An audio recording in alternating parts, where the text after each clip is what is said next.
Bismillahirrahmanirrahim. Assalamualaikum warahmatullahi wabarakatuh. Perkenalkan, nama saya Novel Asri dari Prodi Kewirausahaan Fakultas Ekonomi dan Bisnis Universitas Negeri Makassar. Baik, di dalam video kali ini saya akan memberikan kesimpulan materi tab pertemuan di dalam mata kuliah Manajemen MAIS. Adapun pembahasan materi dalam mata kuliah ini, yang pertama, sejarah MAIS, kedua, dasar penyelenggaraan event MAIS, ketiga, dasar penyelenggaraan rapat, keempat, dasar penyelenggaraan insentif, yang kelima, dasar penyelenggaraan insentif lanjutan, keenam, dasar penyelenggaraan konvensi, keenam, dasar penyelenggaraan pameran, ketujuh, menyusun penilaian atau evaluasi acara, kedelapan, proposal dan sponsorship, kesembilan, pemasaran dan promosi, ke-10 teknik penyusunan acara, ke-11 teknik penyusunan penilaian evaluasi acara, dan terakhir adalah pelaporan event MAIS. Baik, langsung saja kita ke materi pertemuan pertama, sejarah MAIS. Sejarah MAIS bermula dari Amerika pada tahun 1960-an yang ditandai dengan semakin meningkatnya kebutuhan orang-orang untuk saling bertemu dan berdiskusi, tukar-menukar pengalaman dan informasi. MAIS adalah singkatan dari Meeting, Incentive Trip, Conference, and Exhibition. MAIS adalah suatu kegiatan kepariwisataan yang aktivitasnya merupakan perpaduan antara leisure dan bisnis, biasanya melibatkan sekelompok orang secara bersama-sama.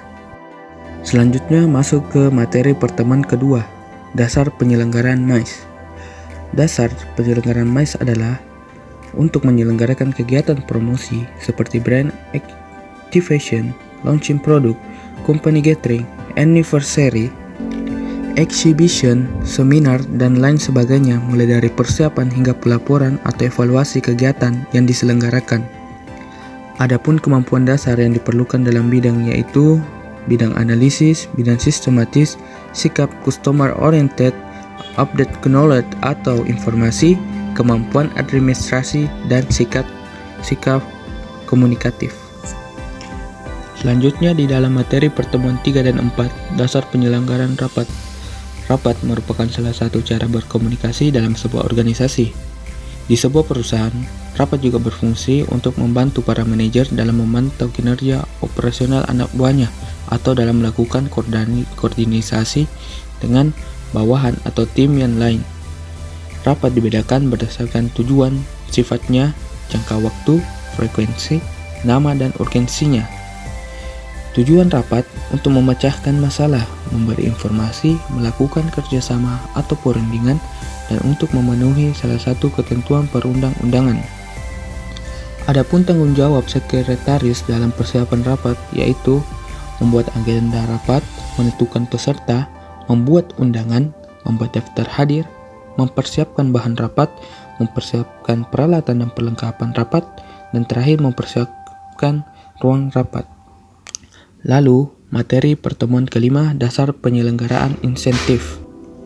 Insentif adalah sebuah program yang diberikan oleh perusahaan sebagai motivasi bagi karyawannya dengan tujuan agar karyawan tersebut menjadi lebih giat dalam bekerja dan memiliki keinginan untuk memperbaiki prestasinya di dalam perusahaan. Ada dua jenis insentif, yaitu financial incentive dan non-financial incentive. Tujuan pemberian insentif bagi perusahaan yaitu agar bekerja lebih semangat dan cepat, bekerja lebih disiplin, bekerja lebih kreatif. Sedangkan bagi karyawan yaitu agar standar prestasi yang diukur secara kuantitatif, pemberian balas jasa dapat diukur dalam bentuk uang. Karyawan harus lebih giat agar menerima uang lebih besar.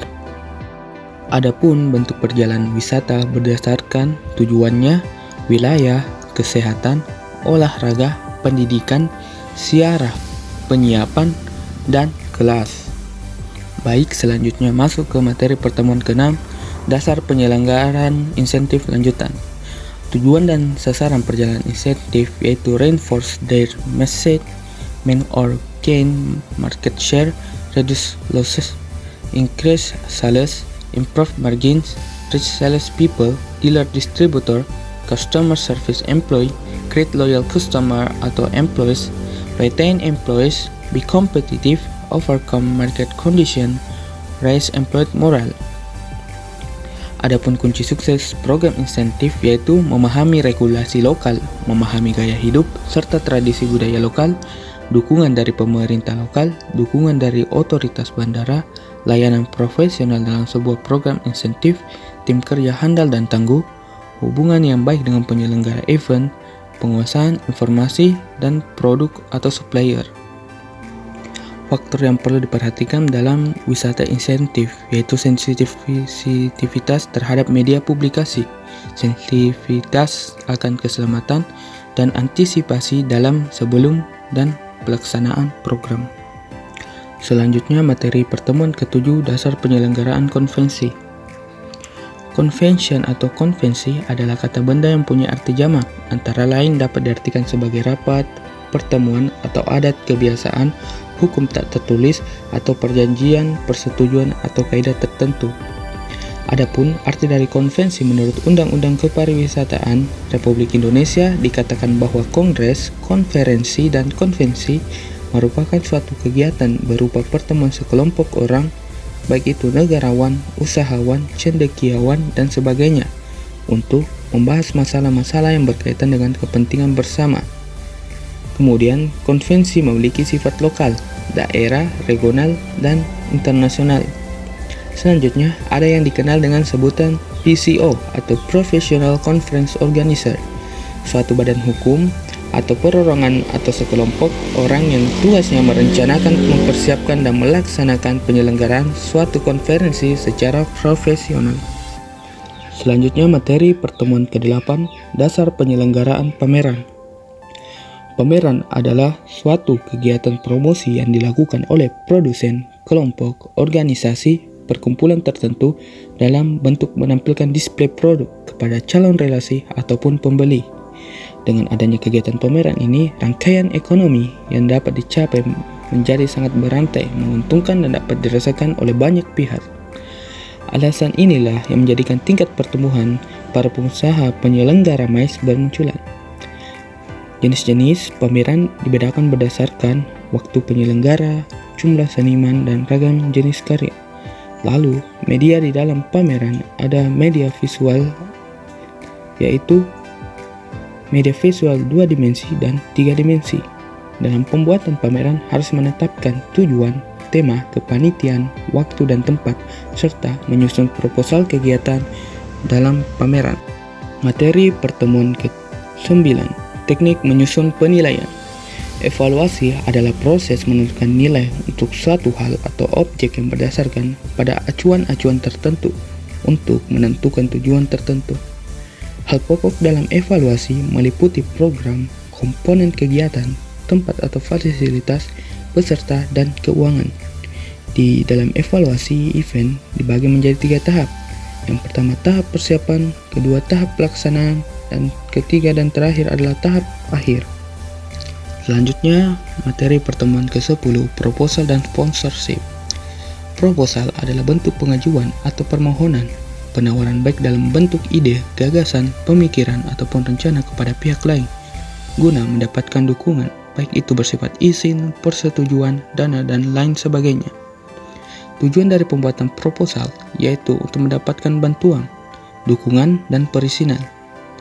Macam-macam proposal terdiri dari proposal bisnis, proposal kegiatan, proposal wirausaha, dan proposal penelitian. Selanjutnya, sponsorship adalah pemberian dukungan keuangan atau bentuk-bentuk dukungan lainnya kepada pihak penerima agar keuangan penerima lancar atau menjadi kokoh. Tujuan sponsorship terdiri dari 3 bagian, yaitu tujuan periklanan, humas, dan pemasaran. Jenis-jenis sponsor ada yang dikenal dengan sponsor utama, sponsor pendukung, sponsor partisipatif, dan sponsor barter. Selanjutnya materi pertemuan 11, pemasaran dan promosi event. Pemasaran merupakan proses bagaimana pengusaha dapat mempengaruhi konsumen agar konsumen mengetahui, menjadi tertarik, senang, lalu membeli produk yang ditawarkan, dan akhirnya mereka merasa puas dan akan mengulangi pembeliannya. Peran pemasaran event adalah produk, price, pace, public relation, dan promosi. Keberhasilan suatu pemasaran ditentukan oleh adanya strategi pemasaran, penempatan produk, dan nilai tambah. Pemasaran pariwisata adalah mencakup upaya melakukan identifikasi keinginan atau kebutuhan konsumen jasa pariwisata, penentuan produk yang ditawarkan, penentuan harga, promosi, dan penelitian pasar. Promosi merupakan suatu kegiatan yang insentif dalam waktu yang relatif singkat. Dalam kegiatan promosi, diadakan usaha untuk memperbesar daya tarik produk terhadap calon konsumen, sedangkan publikasi adalah usaha menciptakan permintaan dan cara permintaan atau mempengaruhi permintaan dengan cara menonjolkan kesesuaian produk wisata dengan permintaan wisata. Selanjutnya, materi pertemuan 12, teknik penyusunan acara. Menurut Kamus Besar Bahasa Indonesia, acara adalah kegiatan yang dipertunjukkan, disiarkan, atau diperlombakan, termasuk di dalamnya acara program di radio dan televisi. Adapun bentuk struktur acara yaitu acara penuh, acara pembukaan, kelanjutan acara, dan acara penutup. Kemudian, jenis acara ada 3, yaitu acara formal, semi-formal, dan non-formal. Selanjutnya, ada yang disebut pembawa acara. Pembawa acara adalah orang yang memandu dan membawakan acara. Nah, pembawa acara ini memiliki rundown acara. Rundown acara adalah susunan program yang sistematis dari sebuah acara yang dibatasi oleh durasi. Rundown acara pada umumnya dibuat oleh panitia sebuah acara pernikahan, peresmian gedung, dan lain sebagainya. Fungsi dari rundown acara adalah agar acara tersusun lebih teratur, rapi, dan sistematis. Selanjutnya, materi pertemuan ke-13, teknik menyusun penilaian. Evaluasi adalah proses menentukan nilai untuk suatu hal atau objek yang berdasarkan pada acuan-acuan tertentu. Untuk menentukan tujuan tertentu, ada beberapa teknik dan alat evaluasi event, yaitu seperti personal logs, audio, tape recorder, interview dan discussion, video tape record, question, dan suggestion box. Dalam tahapan evaluasi event terbagi dari 3 tahap, yaitu tahap persiapan, tahap pelaksanaan, dan tahap akhir. Selanjutnya, hal pokok dalam proses evaluasi terdiri dari evaluasi program, evaluasi komponen kegiatan lainnya, evaluasi tempat, evaluasi peserta, dan evaluasi keuangan. Selanjutnya, materi terakhir, materi pertemuan 14, pelaporan event MICE. Laporan adalah segala sesuatu, baik itu peristiwa atau kegiatan yang dilaporkan dan dapat berbentuk lisan ataupun tertulis berdasarkan fakta atau peristiwa yang terjadi. Fakta yang disajikan merupakan bahan atau keterangan berdasarkan objektif yang dialami sendiri oleh si pelapor, baik itu dilihat, didengar, atau dirasakan sendiri. Ketika si pelapor melakukan suatu kegiatan, fungsinya sebagai dokumen alat bukti tertulis, dasar atau landasan kegiatan, dan alat untuk membahas keputusan-keputusan. Sifat laporan mengandung imajinasi, laporan harus lengkap dan sempurna dan disajikan dengan menarik. Mungkin cuma itu pembahasan dari saya. Salah dan kurangnya mohon dimaafkan. Sekian, wassalamualaikum warahmatullahi wabarakatuh.